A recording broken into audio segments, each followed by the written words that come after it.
একদিন এক গরিব কাঠুরিয়া জঙ্গলের পাশে নদীর ধারে গাছ কাটছিল। হঠাৎ তার কুঠারটি নদীর পানিতে পড়ে গেল। কাঠুরিয়া খুব দুঃখ পেল। সে ভাবল এখন সে কিভাবে কাজ করবে।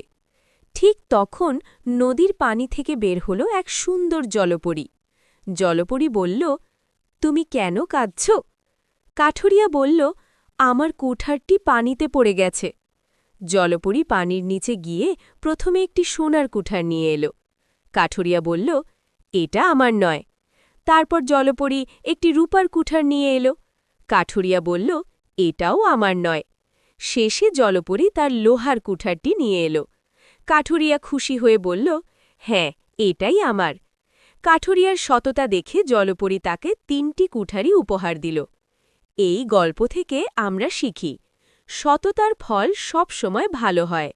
ভালো লাগলে লাইক দিন, শেয়ার করুন এবং সাবস্ক্রাইব করতে ভুলবেন না।